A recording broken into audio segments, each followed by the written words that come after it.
अब्दुल रहमान साहब के रेजिग्नेशन के बाद ताहिर हुसैन साहब कमेटी के सेक्रेटरी बने। उनके साथ कमेटी में रहमत अली तारा साहब, मोहम्मद हुसैन मोदूलाल साहब, मोहम्मद इसहाक साहब, इनायत मौला साहब, फैयाज हुसैन और मोहम्मद फैयाज भी शामिल हुए। शुरुआती दौर में ताहिर हुसैन साहब मस्जिद का रिपेयरिंग कराए, मार्बलिंग का काम करवाए, रंग का काम करवाए और इसी तरह से मस्जिद का कामकाज वो देखने लगे। उसके बाद ताहिर हुसैन साहब जो है स्कूल के साथ एक एग्रीमेंट किया। उन्होंने स्कूल के साथ एग्रीमेंट का जो मामला है मैंने आप लोगों को बताया इससे पहले भी।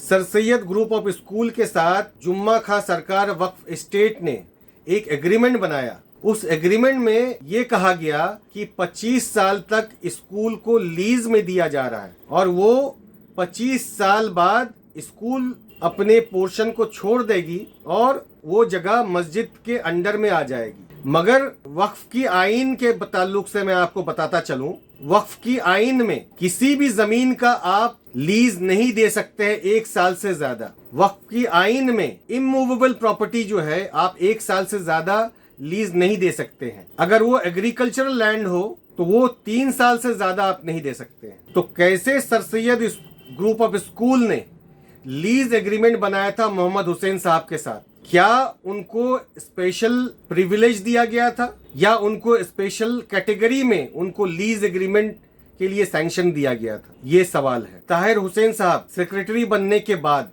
बहुत अहम काम किए। उन्होंने प्रीवियस कमेटी के खिलाफ एक कंप्लेन लेटर लिखा बोर्ड ऑफ औकाफ में। क्या है इस लेटर में?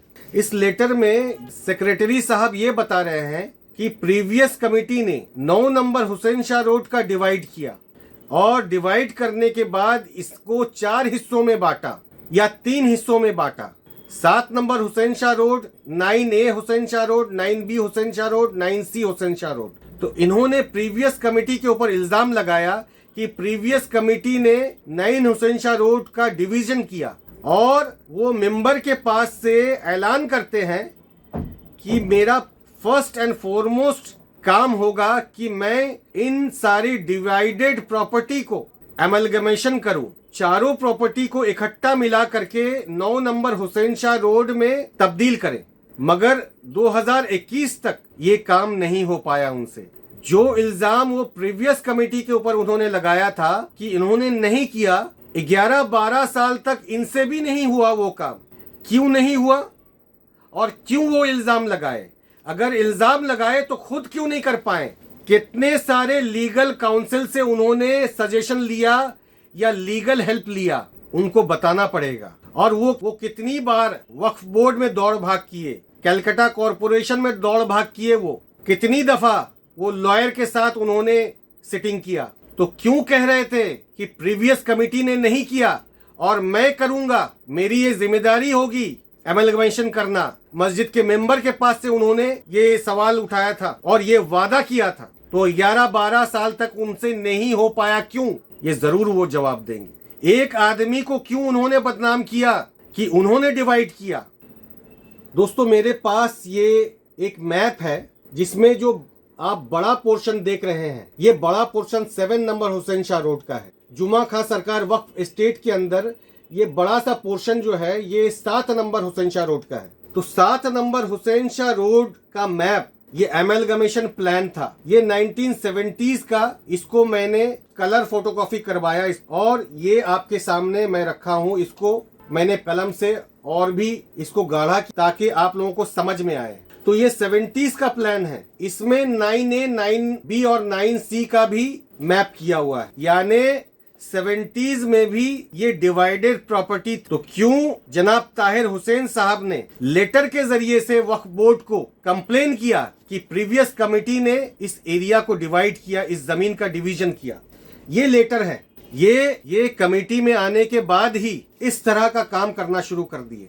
लेटर डेटेड 22 सितंबर 2010, 22 सितंबर 2010, डायरी नंबर 5039 27/9/2010। इन्होंने ये लेटर लिखा, लेटर ऑफ कंप्लेन। उसके साथ साथ और एक उन्होंने कंप्लेन डाला। वो क्या कंप्लेन है मैं बता रहा हूं आप। एक्स मुतवल्ली secretary mister Abdul Rahman is illegally and forcefully enjoying a large portion of Jumman Khan Sarkar Waqf estate for his personal use, which consists of rooms, bath, kitchen and courtyards, etc. with a very nominal rent. We would therefore request you to look into this matter and make necessary arrangements to increase the rent for the betterment of the property. ये अब्दुल रहमान साहब जहां पर रहते हैं, सदियों से रहते हैं अब्दुल रहमान साहब और उनकी फैमिली। अब्दुल हकीम साहब के दौर से अब्दुल रहमान साहब उस जगह पर वो रहते हैं और ताहिर हुसैन साहब क्या कह रहे हैं, इलीगली एंड फोर्सफुली रह रहे हैं। वक्फ बोर्ड को गुजारिश कर रहे हैं, रिक्वेस्ट कर रहे हैं, इनका भाड़ा बढ़ा दीजिए प्लीज। सेक्रेटरी बनने के बाद इन्होंने इस तरह का काम करना शुरू कर दिया। जैसा कि आप लोग जानते हैं कि जैसे जिस बैकग्राउंड से लोग आएंगे उसी तरह का काम वो लोग करेंगे। कोई अगर बिल्डिंग बनाने वाले और भाड़ा उठाने वाले, टेनेंट्स को रखने वाले, टेनेंट्स को निकालने वाले, जिनकी जिंदगी ऐसे ही चलती थी, जिनका कोई पास्ट सोशल वर्क का रिकॉर्ड था ही नहीं, जिनका कोई पास्ट कोई सोशल इमेज था ही नहीं, जिनका काम टेनेंट्स को बैठाना, टेनेंट्स को निकालना, भाड़ा उठाना, भाड़ा देना और इसी तरह के काम काज में जो लोग मुलव्विस रहे हैं अपनी जिंदगी में, तो वो लोग जिस बैकग्राउंड से वो लोग आएंगे तो उसी तर्ज में वो लोग काम करेंगे। ये जाहिर सी बात। तो कुछ ऐसे भी लोग आ जाते हैं जिनका काम होता है टेनेंट लाना, टेनेंट निकालना, टेनेंट बैठाना, स्क्वायर फीट बढ़ाना, 500 स्क्वायर फीट बढ़ाया, 200 स्क्वायर फीट बढ़ाया, 300 स्क्वायर फीट बढ़ाया, 1000 स्क्वायर फीट बढ़ाया।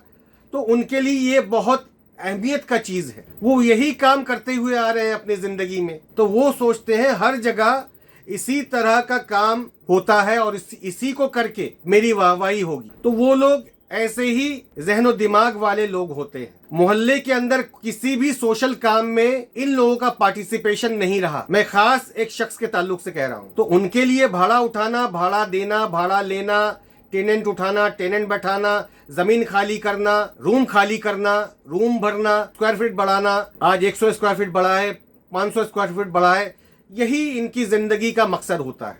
2009 से ये सेक्रेटरी मुतवल्ली कमेटी के रहे, मगर इन्होंने कोई भी अकाउंट्स पेश नहीं किया। क्यों नहीं पेश किया? क्यों नहीं सवाल होगा इनसे? ये पब्लिक वक्फ प्रॉपर्टी है, ये वक्फुल औलाद नहीं है, तो सवाल तो होगा ही। मैं क्यों सवाल कर रहा हूं, आप लोग ये देखें।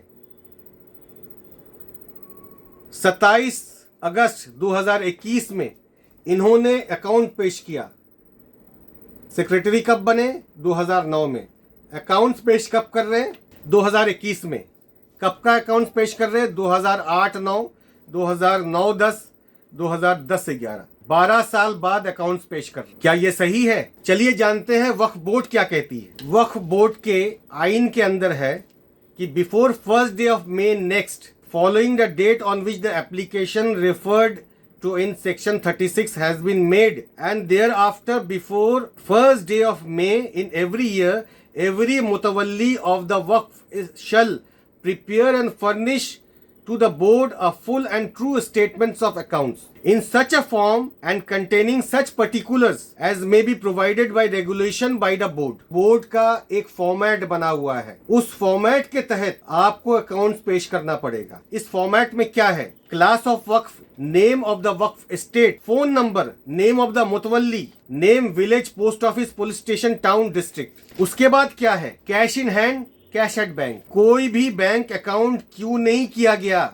जुम्मा खां सरकार वक्फ स्टेट की तरफ से? नेम ऑफ द बैंक और account number, list of tenants, outstanding rents, total collection की, सैलरी ऑफ द इमाम, सैलरी ऑफ द मुअज्जिन, इलेक्ट्रिसिटी, फ्यूल, रमजान एंड तरावी एक्सेट्रा। ये सारा डिटेल आपको देना पड़ेगा। Corporation tax, water tax, income tax, panchayat tax, expenditure आपको religious, charitable, education, stipend, trust और मदरसा। इस फॉर्मेट में जो अहम चीज मुझे लगी वो ये है कि रिलीजियस पर्पस में आप कितना इस्तेमाल किए हैं, चैरिटी में कितना इस्तेमाल किए हैं फंड का, एजुकेशन स्टाइपेंड कितना दिए हैं बच्चों को, ट्रस्ट और मदरसा में कितना दिए हैं। आज तक मस्जिद के अंदर या वक्फ प्रॉपर्टी में कोई भी मदरसा नहीं कायम किया गया पिछले कमेटी की जानिब से। क्यों नहीं बनाया गया? क्यों नहीं हम मोहल्ले के बच्चों को दीनी तालीम के लिए जुम्मा खान सरकार वक्फ एस्टेट के जानिब से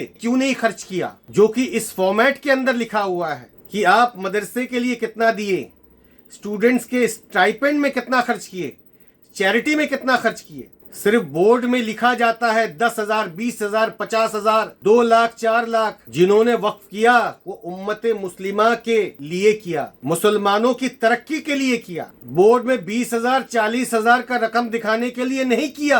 आपने इस पर्पज में कितना खर्च किया, चैरिटी में कितना खर्च किया, तालीम के लिए कितना खर्च किया, मदरसे के लिए कितना खर्च किया? क्या इस फॉर्मेट के तहत अकाउंट्स पेश किया गया?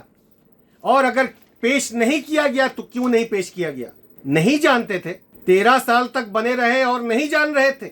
और कोई आपको बताने का कोशिश करता है तो सवाल उठाते हैं, मुखालिफ पार्टी बताते हैं, सिर्फ अपने ही चट्टे बट्टों के साथ काम करेंगे, अपने ही दोस्त अहबाब के साथ उनसे ही मशवरा लेंगे, मुखालिफ राय को कोई भी अहमियत नहीं देंगे। अल्लाह ने अगर आपको किसी पोस्ट पर फाइज करवाया है तो आपको इंसाफ करना पड़ेगा, को मुखालिफ राय को भी उतना ही अहमियत देना पड़ेगा। जो आपके साथ बोलते हैं, जो आपके लिए बोलते हैं, जो आपके फेवर में बोलते हैं, सिर्फ उन्हीं का बात सुनिएगा। जो आपके मुखालफत करते हैं या मुखालिफ राय रखते हैं उनकी बातें नहीं सुनिएगा।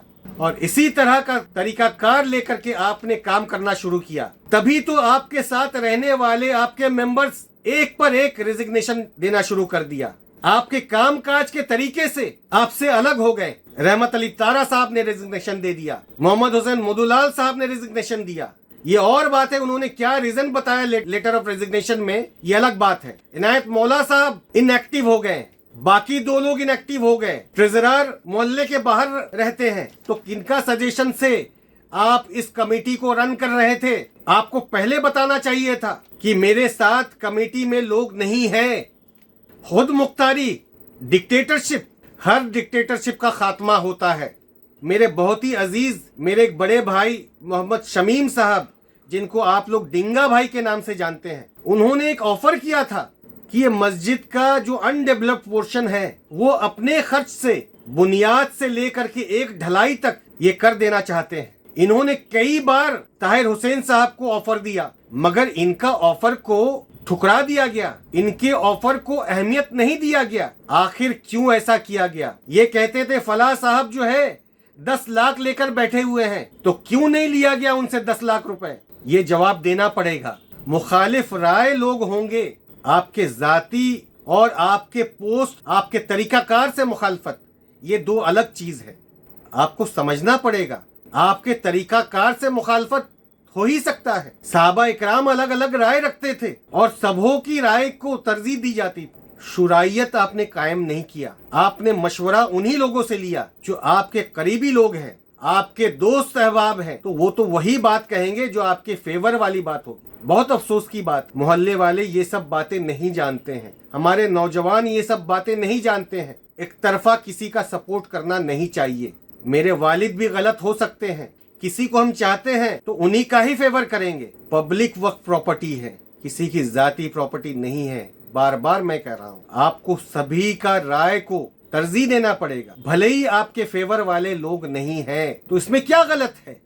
कुछ और बातें, इन्होंने जो इल्जाम लगाया था अब्दुल रहमान साहब या उनके कमेटी के ऊपर कि इन्होंने इस प्रीमाइसेस को डिवाइड किया, तो सुनिए, ये जितने कॉरपोरेशन के जो टैक्स बिल्स है जो आते हैं आज भी, वो गौहर आलम शामी के नाम पर आता है। इस नाम को आपने चेंज क्यों नहीं किया? जब ये प्रीमाइसेस को डिवाइड किए अब्दुल रहमान साहब, तो अपना नाम वो करवा सकते थे, तो उन्होंने क्यों नहीं किया अपना नाम? ये पहले से ही 9 नंबर हुसैन शाह रोड को किसी ने डिवाइड करवाया था। मुझे समझ में आया कि ये 1960s और 70s के बीच में ये किया गया, जब गौहर आलम शामी साहब मुतवल्ली टू द वक्फ एस्टेट हुआ करते थे, तभी तो ये गौहर आलम शामी के नाम पर ये आता है आज भी। तो क्यों इल्जाम लगाते हैं? एक आदमी को टारगेट क्यों करते हैं? मोहल्ले वालों को झूठ क्यों परोसते हैं? कोई एविडेंस है आपके पास कि अब्दुल रहमान साहब ने 9 नंबर हुसैन शाह रोड का डिवाइड किया, इसको 4 प्रेमिसेस में डिवाइड किया? कोई भी एविडेंस नहीं है।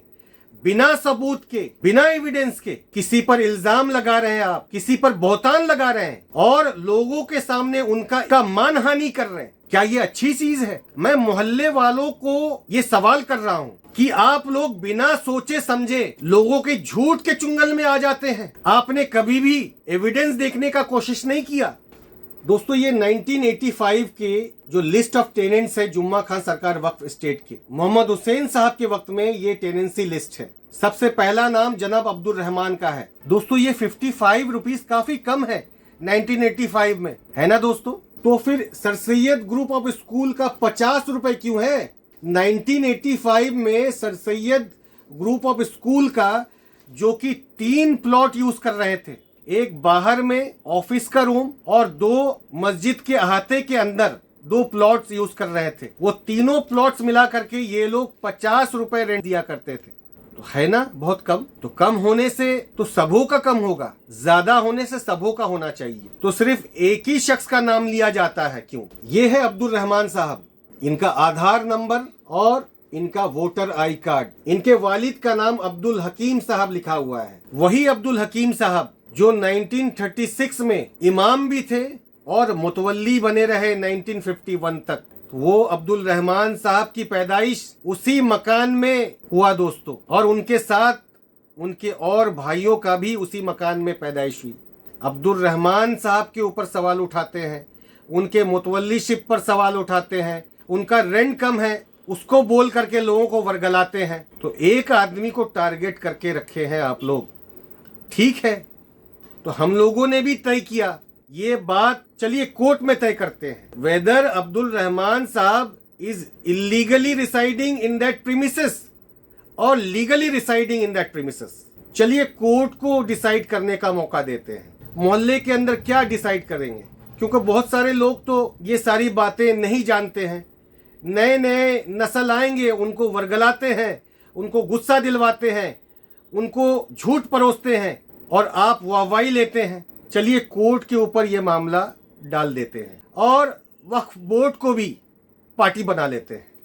वक्फ बोर्ड जो है कोर्ट में आकर कहेगी कि अब्दुल रहमान इलीगली रह रहे या लीगली रह रहे, दूध का दूध पानी का पानी हो जाएगा। ठीक है दोस्तों, मैंने office of the board of औकाफ वेस्ट बंगाल में एक आरटीआई डाला था। उस आरटीआई में मैंने पूछा कि ईसी नंबर 1014 विच प्रीमाइसेस और premises are enrolled in the above mentioned waqf estate or on which basis or documents the above estate is enrolled। तो बोर्ड ऑफ औकाफ ने मुझे जवाब दिया, मैंने अपने लीगल काउंसिल के जरिए से ये आरटीआई किया था। उन्होंने जवाब दिया premises number 9 Hussain Shah road Kolkata 23 comprising of 10 kathas land was enrolled under Jumman Khan Sarkar वक्फ estate EC number 1014। Board of औकाफ ने मुझे जवाब दिया कि 10 कट्ठा जमीन है इनके पास, मगर बोर्ड ऑफ औकाफ ने मेरा दूसरा सवाल का जवाब नहीं दिया कि ऑन विच बेसिस और document the above estate is enrolled, यानी कौन सा डीड है, दाग नंबर और खतियान नंबर क्या है, किनसे ये जमीन खरीदा गया था और किसने इसको वक्फ किया, इसकी कोई भी जानकारी मुझे बोर्ड ऑफ औकाफ की ऑफिस से मुझे नहीं मिला। क्यों नहीं मिला, ये आप लोग भी सवाल कर सकते हैं कि आरटीआई आप लोग भी कर सकते हैं। आप लोग जाके आरटीआई कीजिए और ये सारा डॉक्यूमेंट्स जुम्मन खान सरकार वक्फ एस्टेट के पास होना चाहिए। क्या दोस्तों नहीं होना चाहिए? अगर नहीं है तो लोगों ने क्यों नहीं इसको हासिल किया? जितने भी मुतवल्ली आए इन सारी चीजों पर गौर व फिक्र क्यों नहीं किए? हमारे अपने आर्काइव में, हमारे अपने जुम्मन खान सरकार की ऑफिस में या उनके अलमारी में क्यों नहीं ये सारा कागजात है? जिसको मैं कॉपी के शक्ल में निकाला हूं वो जुम्मन खान सरकार वक्फ एस्टेट के पास क्यों नहीं है? आप लोग ये सवाल करिए।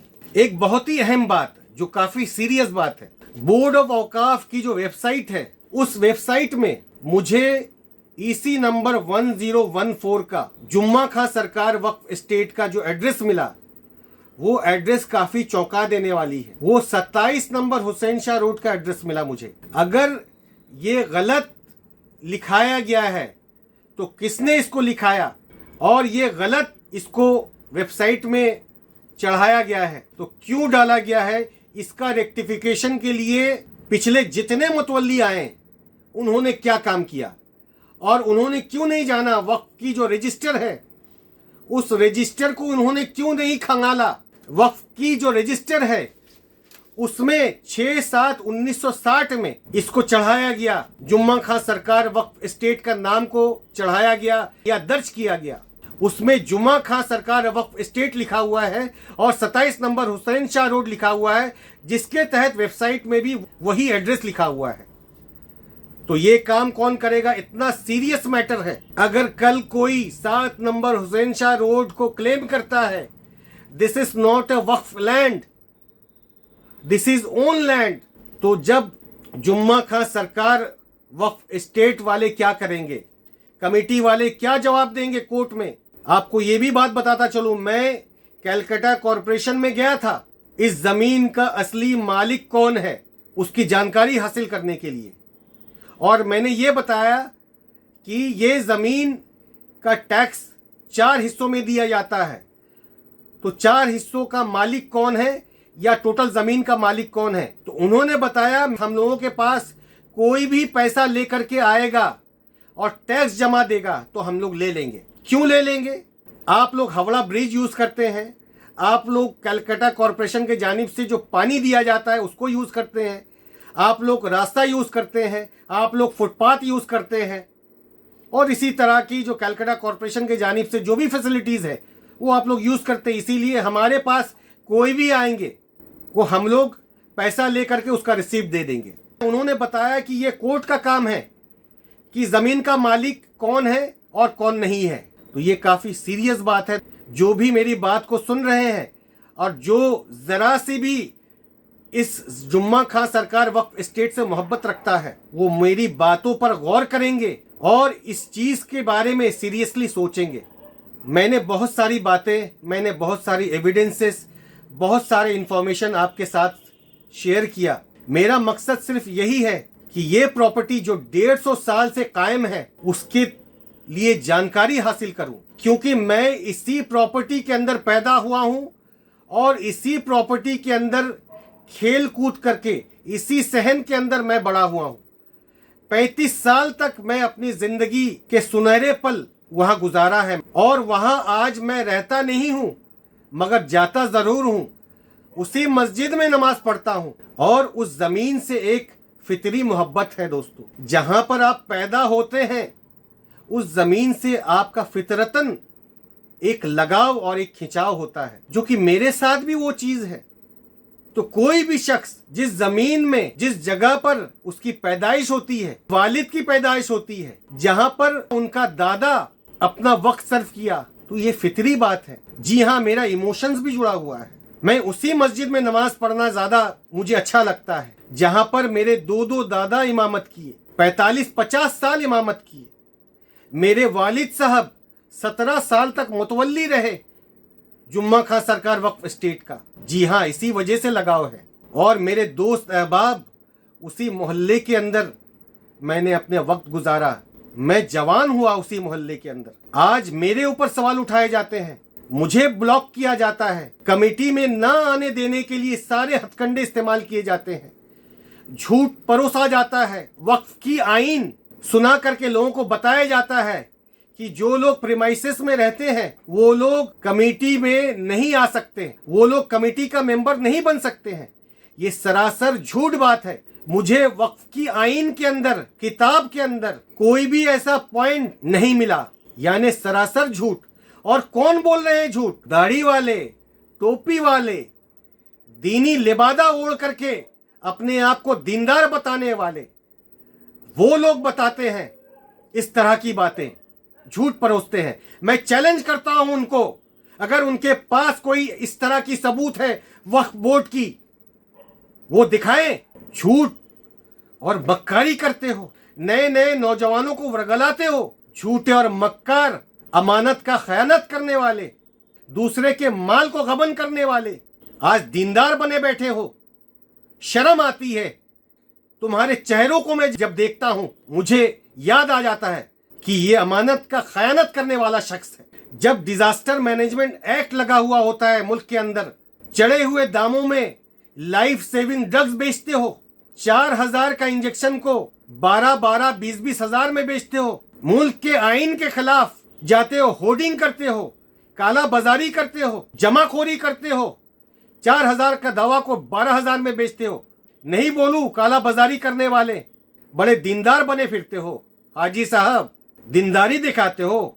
मैं अपने उन भाइयों को जिन्होंने एक प्रोसेस शुरू किया था कमेटी बनाने के लिए कुछ दिनों पहले, 25 फरवरी को एक मस्जिद के अहाते के अंदर नागवार वाकया गुजरा जो नहीं होना चाहिए था। उसके तहत कुछ लोगों ने सोचा कि चलिए एक मस्जिद का कमेटी बना देते हैं। वो फैजल बन के लोगों को बुला करके एक कमेटी का तश्कील किया।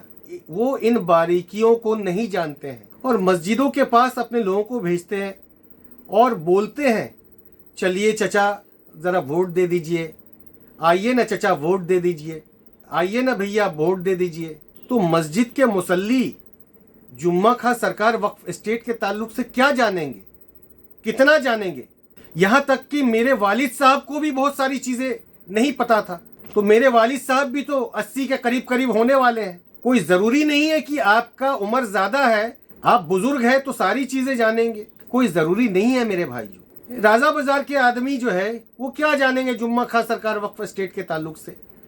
इसमें कितने लोगों का देन है वो क्या जानेंगे। इस मोहल्ले के अंदर कितने लोगों ने कुर्बानियां दी हैं, इस मोहल्ले को सजाने के लिए, संवारने के लिए कितने लोगों ने कुर्बानी दी है, वो बाहर के लोग क्या जानेंगे। मस्जिद के बाहर खड़े होकर के आप बुलाते हैं आइए चचा वोट दे दीजिए, आइए भैया वोट दे दीजिए, आइए ना भाई वोट दे दीजिए, आइए ना नाना वोट दे दीजिए, आइए ना दादा वोट दे दीजिए। भैया वक्फ एस्टेट और मस्जिद के अंदर फर्क है, आप लोगों को समझना पड़ेगा। वक्फ एस्टेट के अंदर मस्जिद है, वक्फ एस्टेट से बहुत सारा काम किया जा सकता है जो कि अकाउंट्स के फॉर्मेट में मैंने आपको पढ़ के सुनाया कि मदरसा के लिए आपने कितना खर्च किया, चैरिटी के लिए कितना खर्च किया, तालीम को आगे बढ़ाने के लिए कितना खर्च किया। अरे भाई साहब खर्च तभी करेंगे ना जब उनका जहन उसी तरह का होगा। मस्जिद को चमकाना, मस्जिद में मीनार कायम करना, मस्जिद में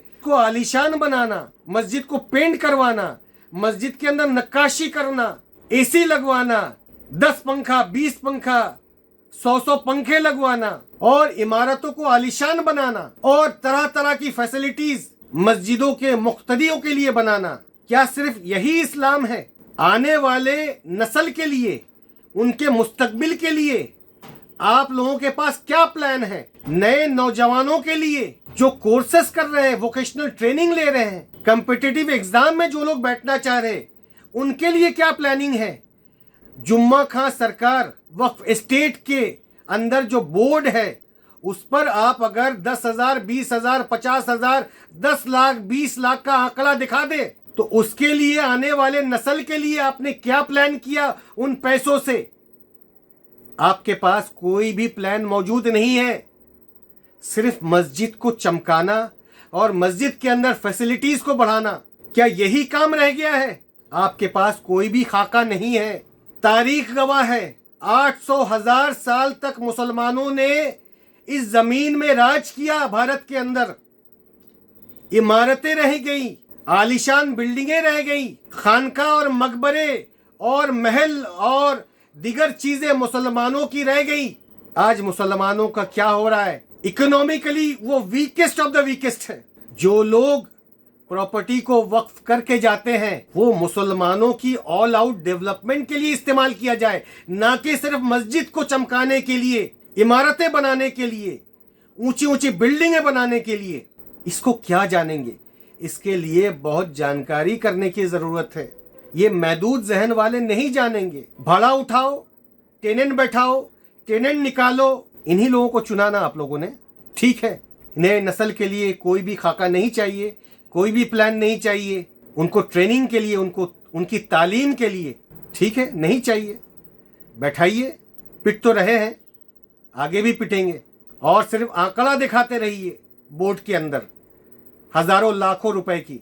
वो लोग खुश होंगे इस सारे आंकड़ों से जिनके पास जहनो दिमाग नहीं है, जिनके पास वो सोच और फिक्र नहीं है, को वो लोग आंकड़ा देख करके खुश होंगे।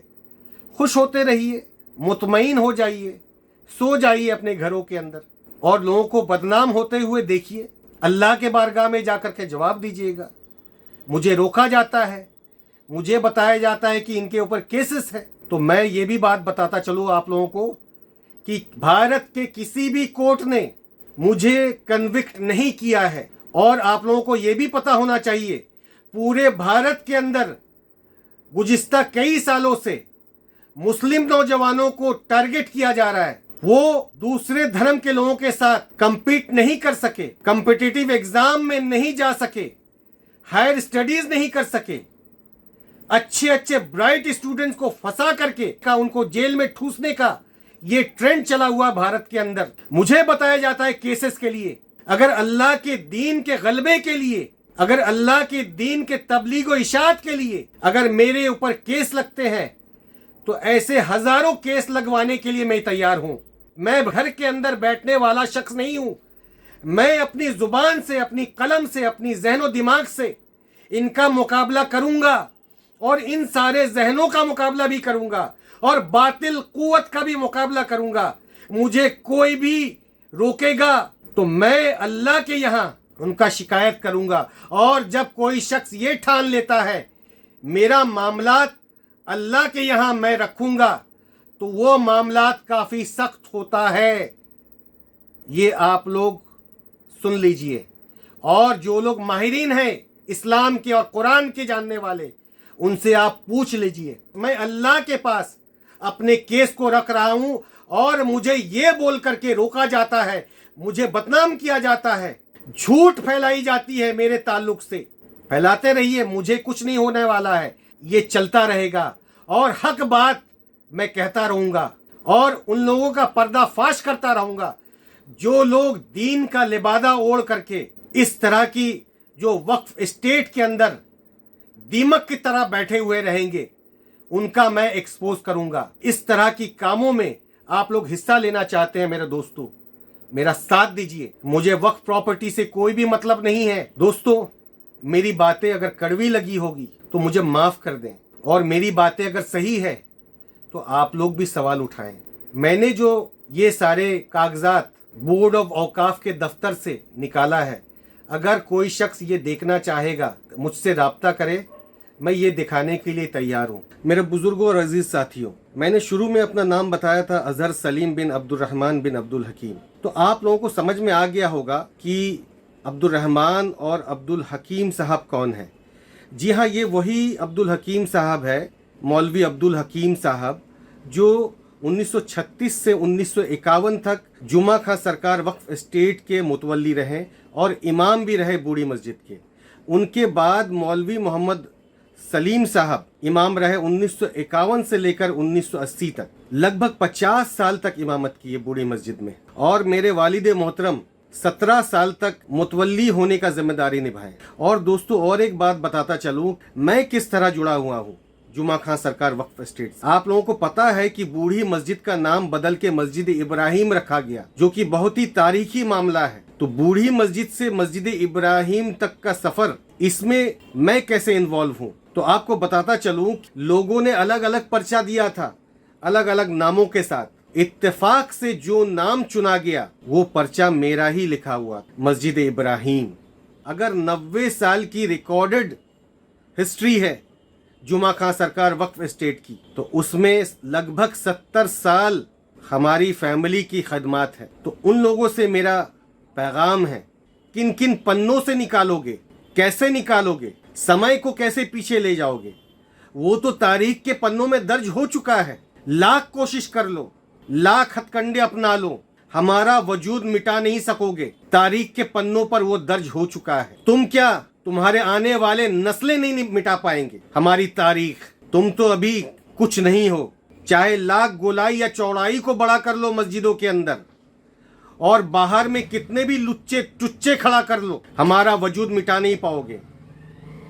ये और बात है कि ताकत दिखा करके दबाने का काम कर सकते हो वक्तिया तौर पर, मगर आप ये भी बात बताता चलूं कि ताकत और हिम्मत में फर्क क्या है। ताकत और हिम्मत में वही फर्क है जितना गधे और घोड़े में है। तुम्हारा ताकत हो सकता है, ज्यादा लोगों को लेकर के साजिश कर सकते हो, ज्यादा लोगों को लेकर के अलग अलग हथकंडे अपना सकते हो, मगर हिम्मत नहीं ला सकते हो, क्योंकि हिम्मत यहाँ होता है। और वही हिम्मत जो वक्त के फिरौन के आंखों में आंखें डाल करके जो बात कर सकता है, जो एस्टैब्लिशमेंट को सवाल कर सकता है, उनसे मुकाबला नहीं कर सकोगे।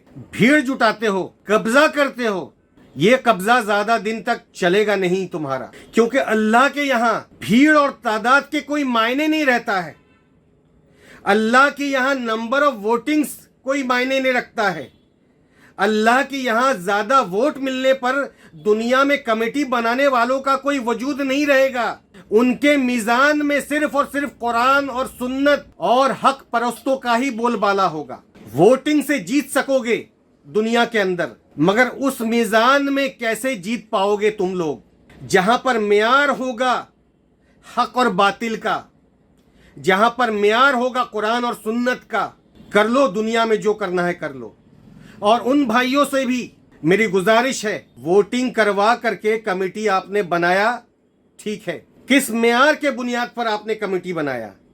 ज्यादा तादाद के बुनियाद पर? तो तादाद कोई भी मायने नहीं रखता है अल्लाह के यहां।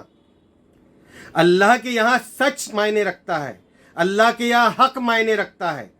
चाहे वो हक एक क्यों ना हो, चाहे वो हक कम क्यों ना हो, तो तादाद दिखा करके दुनिया में जीत पाओगे, कब्जा कर सकोगे मस्जिदों के अंदर, भीड़ जुटा करके लोगों के ऊपर चढ़ाव कर सकोगे, मगर कल अल्लाह के बारगाह में नहीं जीत पाओगे। तो इन्हीं बातों के साथ मैं अपनी बातों को खत्म करता हूं। मेरी बातें जिन जिन लोगों तक पहुंच रही हैं, वो मेरी बातों पर गौर फिक्र करें। अगर उन्हें लगता है कि मेरी बातें सही है तो मेरी बातों को आगे तक पहुंचाएं, और ऐसे लोगों का साथ ना दे जो भीड़ जुटाते हैं, जो लुच्चों और टुच्चों को लेकर के अपनी ताकत दिखाते हैं। इन लुच्चों और टुच्चों को पहचाने, तादाद पर, दिखावे पर और मस्जिदों को कब्जा करने वालों को कभी भी साथ ना दे। अगर तुम्हारे अंदर इतनी सलाहियत है, अगर तुम्हारे अंदर इतनी दीनदारी है, तो अपनी काम के बुनियाद पर लोगों को बुला करके देखो। मस्जिद को कब्जा करके लोगों के ऊपर हावी हो करके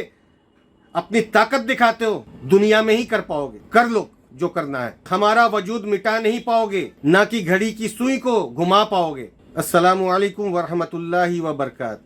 अस्सलामु अलैकुम वरहमतुल्लाहि वबरकात।